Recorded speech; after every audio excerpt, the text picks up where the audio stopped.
Speaker sir, आपने मुझे सदन में बोलने का मौका दिया, इसका मैं बहुत बहुत आभारी हूं। धन्यवाद। कल प्रधानमंत्री जी ने अपने भाषण में विपक्ष के बारे में बोला था कि विपक्ष आंदोलन की बात कर रहा है, मगर जो कृषि कानून है उनके कंटेंट के बारे में और उनके इंटेंट के बारे में विपक्ष नहीं बोल रहा है। तो मैंने सोचा आज प्रधानमंत्री जी को खुश करें और जो 3 किसान के बिल हैं, खेती के बिल हैं, उनके कंटेंट का और इंटेंट का की बात करें। हाँ, बजट पे बोलेंगे। आप शांत हो जाइए प्लीज। मालूम है किसान का मुद्दा भी बजट का मुद्दा है, आप उनका आदर कीजिए।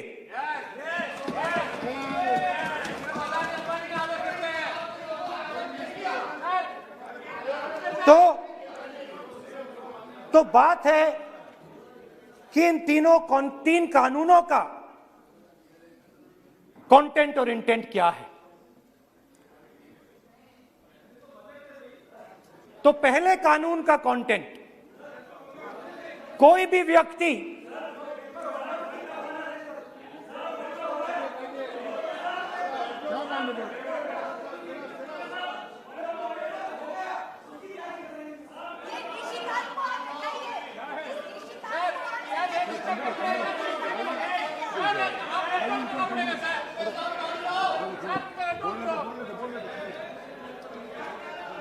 तो पहले कानून का कंटेंट क्या है?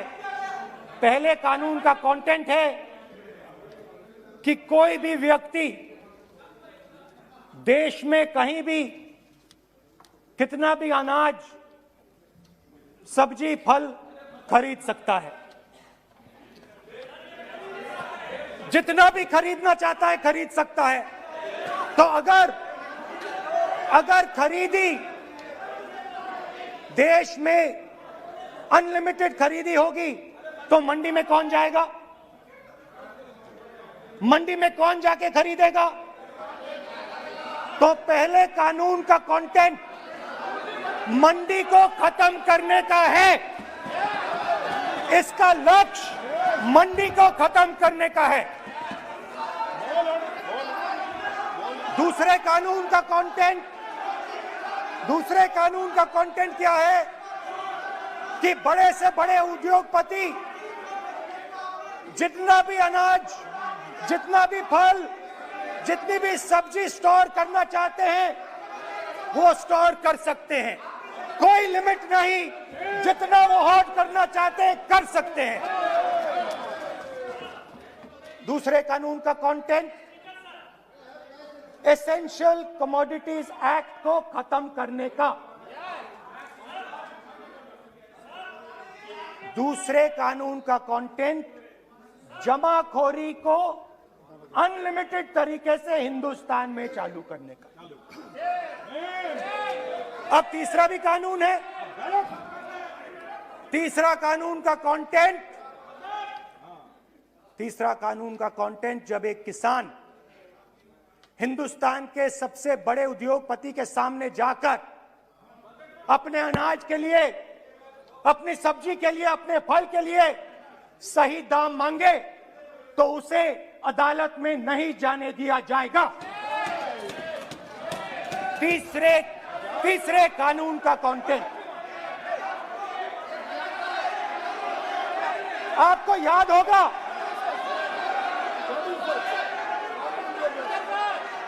स्पीकर सर,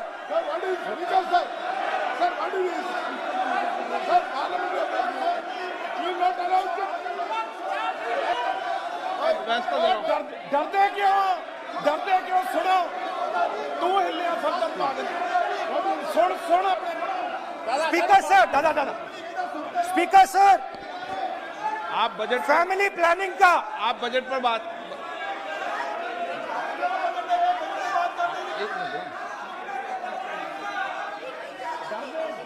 आप सर, सालों पहले फैमिली प्लानिंग का एक नारा था, आपको याद होगा, हम दो हमारे दो।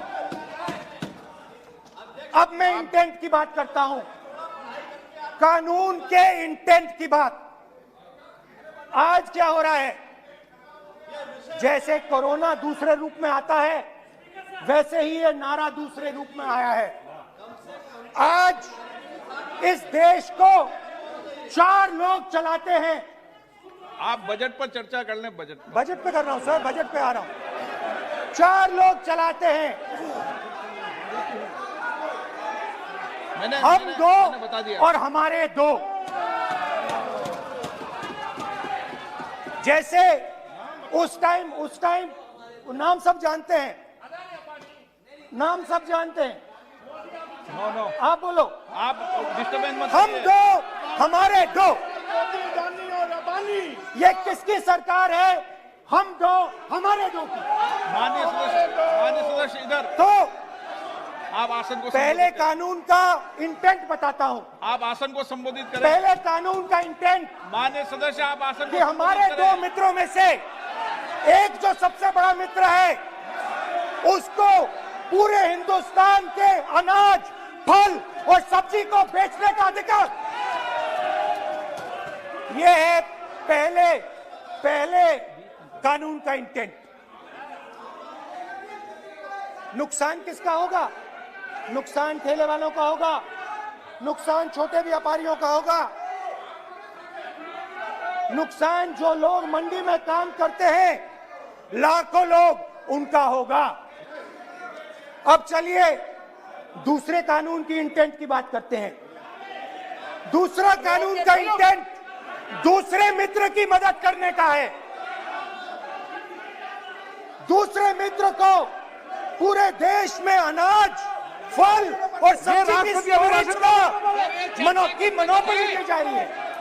आज दूसरा मित्र 40% हिंदुस्तान का अनाज अपने साइलों में रखता है। ये कांग्रेस पार्टी की बैठक नहीं है, ये सदन है। फल और सब्जी अगर बजट में साइलोज में रखेगा। ये सभा नहीं है। प्रधानमंत्री कहते हैं सर मैं ऑप्शन मैं अध्यक्ष जी आपको कहना चाहता हूँ कि जब आपने बजट के लिए चर्चा के लिए पुकारा मैं बता रहा हूँ, एक मिनट बैठिए। माननीय सदस्य, आज बजट पर चर्चा है, मैं आग्रह करता हूँ। प्रधानमंत्री कहते हैं बजट पर कि मैंने ऑप्शन दिया है। हाँ, आपने ऑप्शन दिया है। 3 ऑप्शन दिए हैं। पहला ऑप्शन भूख, दूसरा ऑप्शन बेरोजगारी, तीसरा ऑप्शन आत्महत्या। ये 3 ऑप्शन आपने दिए हैं। अब देखिए मामला क्या है। मामला ये है कि हिंदुस्तान का सबसे बड़ा बिजनेस, सबसे बड़ा व्यापार एग्रीकल्चर का है। अब बजट 40% आबादी इस पे जीती है, इससे जीती है। 40 लाख करोड़ रुपए का धंधा है। इसमें किसानों को फायदा मिलता है,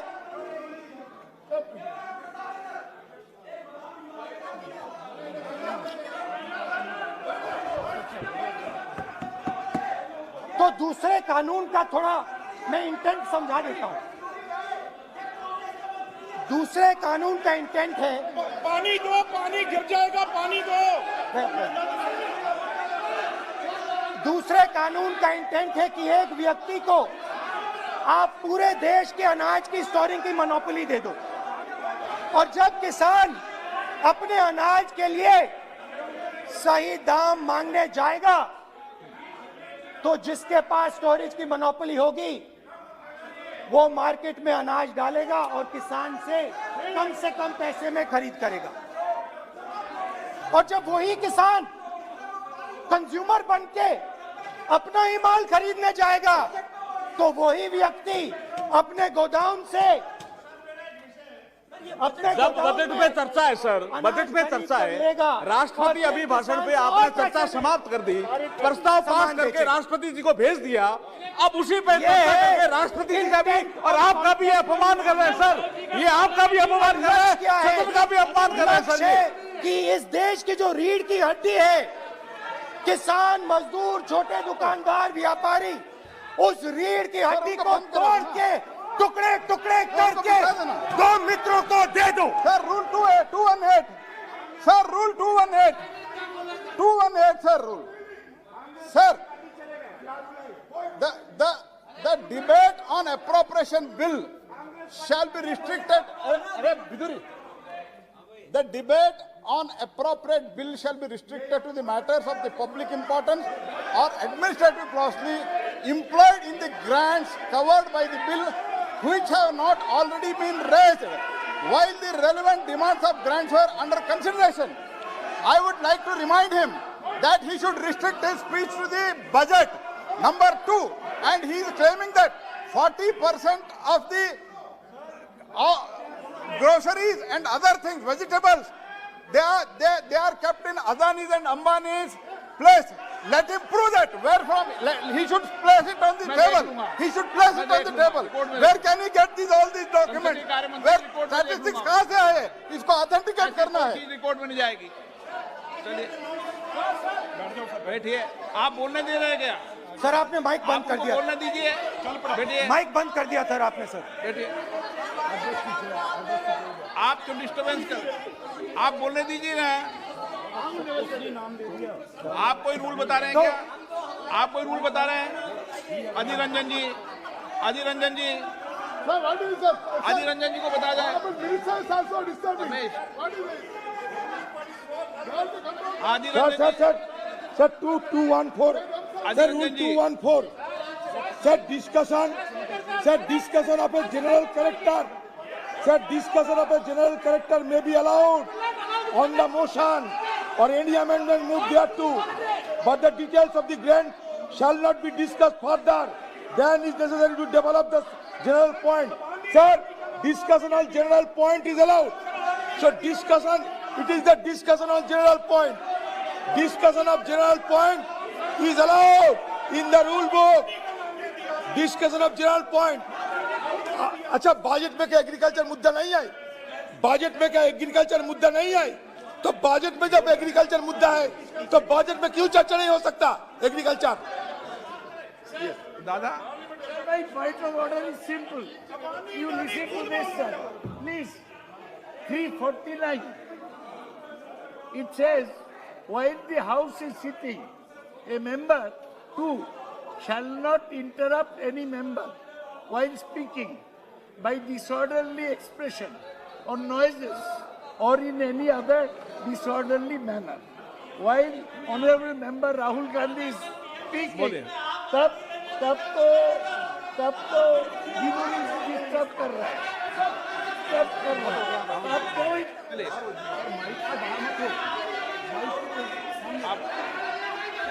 आज ये क्या कल नहीं था क्या? कल नहीं था.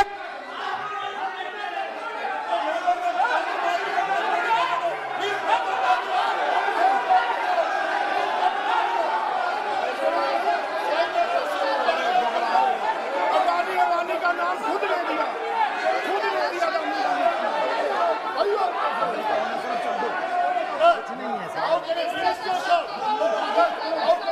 मिनिस्टर सर चौकी मंत्री शोर डाल रहे हैं. मंत्री ऐसा कभी हुआ नहीं. मंत्री भाग रहे हैं, रूल बुक ढूंढ रहे हैं. अरे क्यों घबरा गए? अभी तो बोले ही 5 मिनट है. अभी तो बोले ही 5 मिनट है. तो हम दो हमारे दो.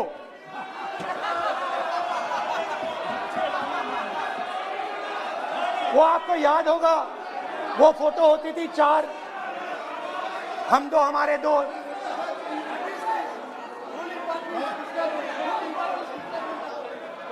क्यूट से चेहरे थे, सुंदर सुंदर चेहरे, मोटे मोटे चेहरे. हम दो हमारे दो। खैर, इससे होगा क्या? जब ये कानून लागू होंगे तो जो इस देश के किसान हैं, इस देश के मजदूर हैं, छोटे व्यापारी हैं, इनका धंधा बंद हो जाएगा। इनमें से किसानों की खेत चली जाएगी, किसान को सही दाम नहीं मिलेगा, छोटे दुकानदारों की दुकान बंद हो जाएगी और सिर्फ दो लोग, हम दो और हमारे दो इस देश को चलाएंगे। हिंदुस्तान का फूड सिक्योरिटी का सिस्टम है वो नष्ट हो जाएगा और पहली बार सालों बाद एक बार फिर पहली बार हिंदुस्तान के लोगों को भूख से मरना पड़ेगा। रूरल इकोनॉमी नष्ट हो जाएगी और ये देश रोजगार नहीं पैदा कर पाएगा। ये नई चीज नहीं है। ये आप मत सोचिए कि ये नया अटेम्प्ट है, पहला अटेम्प्ट है। ये पहला नहीं है। ये काम प्रधानमंत्री ने हम दो हमारे दो के लिए पहले नोटबंदी में शुरू किया था। पहली चोट नोटबंदी थी। आइडिया किया था गरीबों से, किसानों से, मजदूरों से उनका पैसा लो, बैंक में डालो और हम दो हमारे दो के जेब में डालो। स्मॉल मीडियम सेक्टर को खत्म कर दिया, किसानों को बर्बाद कर दिया। वहां नहीं रुके, फिर गए जीएसटी, गब्बर सिंह टैक्स, 5 अलग अलग टैक्स और फिर से उन्हीं बेचारों पर आक्रमण, उन्हीं किसानों पर, उन्हीं मजदूरों पर, उन्हीं व्यापारियों पर आक्रमण। फिर कोरोना आता है। कोरोना के समय मजदूर चिल्ला चिल्ला के कहते हैं हमें बस का टिकट दे दीजिए, हमें ट्रेन का टिकट दे दीजिए। नहीं नहीं नहीं, तुम्हें नहीं मिलेगा, तुम पैदल घर जाओगे। एक मिनट माननीय सदस्य प्लीज। मगर टैक्स माफ जरूर होगा, माननीय सदस्य जरूर होगा। माननीय सदस्य, 5-10 उद्योगपतियों का टैक्स माननीय होगा। सदस्य प्लीज एक मिनट बैठिए, एक मिनट बैठिए। मैं माननीय सदस्य से भी आग्रह कर रहा हूं, इधर भी आग्रह कर रहा हूं। माननीय सदस्य, आज बजट पर चर्चा है।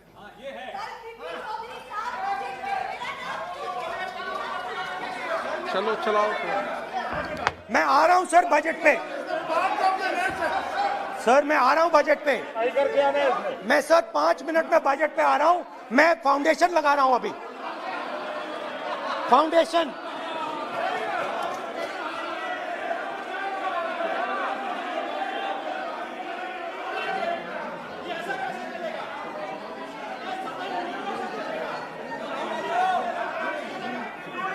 तो पहले नोटबंदी, फिर जीएसटी, फिर कोरोना के समय उन्हीं 4, 5, 10 लोगों को पूरा का पूरा कर्जा माफ, 10 लाख करोड़ रुपए जो भी था कर्जा माफ। मगर हुआ क्या? हिंदुस्तान का रोजगार का जो सिस्टम है, जो स्मॉल एंड मीडियम इंडस्ट्री है, वो खत्म हो गई। आज ये देश रोजगार नहीं पैदा कर सकता है, सीधी सी बात। और आज नहीं, कल भी ये देश रोजगार नहीं पैदा कर पाएगा, क्योंकि आपने इस देश की रीढ़ की हड्डी तोड़ दी है। किसान की, मजदूर की, छोटे दुकानदार की, स्मॉल मीडियम बिजनेस की रीढ़ की हड्डी तोड़ दी।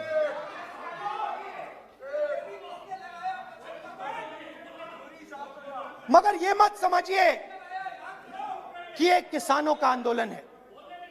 ये किसानों का आंदोलन नहीं है। आपको बात अभी समझ नहीं आई है। ये देश का आंदोलन है और ये किसान सिर्फ रास्ता दिखा रहा है। किसान अंधेरे में टॉर्च दिखा रहा है और एक आवाज से ये पूरा देश उठने वाला है।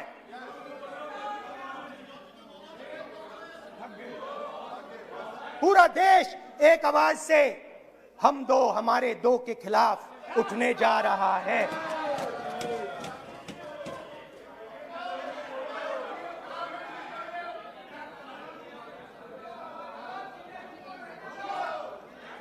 और ये याद रखिए, मैं कह रहा हूं, लिख के ले लीजिए। आप सोचते हो कि हिंदुस्तान के किसान को, मजदूर को, छोटे दुकानदार को अपने पैसे से, अपने धन से परे कर सकते हो, ये आप सोचते हो, आप ये सोचते हो। आप लिख के ले लो मुझसे, किसान 1 इंच पीछे नहीं हटने वाला है। किसान आपको हटा देगा, मजदूर आपको हटा देगा, छोटा दुकानदार आपको हटा देगा, मगर वो पीछे 1 इंच नहीं हटने वाला। आपको कानून वापस लेना ही पड़ेगा। अब बात करते हैं बजट की। जब बजट पर बातचीत करने की बात उठी थी, प्रेसिडेंट एड्रेस पे बात करने की बात उठी थी, तो हमने कहा था, विपक्ष ने कहा था, हमें किसानों के आदर करने के लिए किसानों के सब्जेक्ट पे अकेला बोलने दीजिए, एक साथ हम सब मिलकर किसानों के मुद्दे पे बोलेंगे। स्पीकर सर ने सरकार से पूछा और सरकार ने कहा नहीं, किसानों के मुद्दे पर चर्चा नहीं होगी, बजट पे होगी और प्रेसिडेंट एड्रेस पे होगी, अलग चर्चा किसान के मुद्दे पे नहीं हो सकती।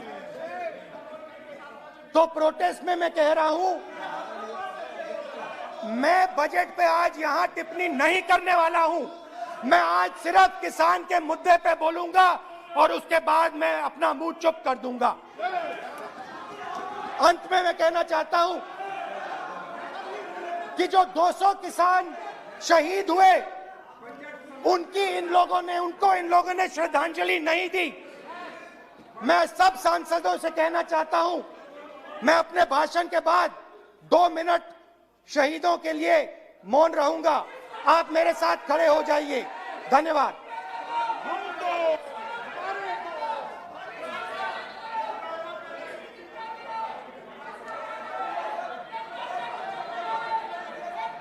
एक मिनट, आप एक मिनट।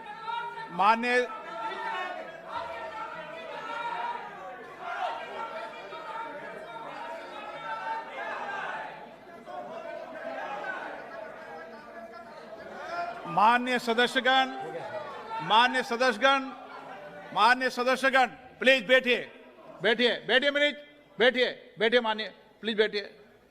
माननीय सदस्यगण, इस सदन को चलाने की जिम्मेदारी आपने मुझे दी है और कोई भी माननीय सदस्य कहेगा मैं आज उत्तराखंड के मरे लोगों पर श्रद्धांजलि अर्पित करता हूं, कोई कहेगा कि मैं आज बॉर्डर पर मरे श्रद्धांजलि अर्पित करूं, ये जिम्मेदारी आपने मुझे दी है। आप बोल रहे हैं तो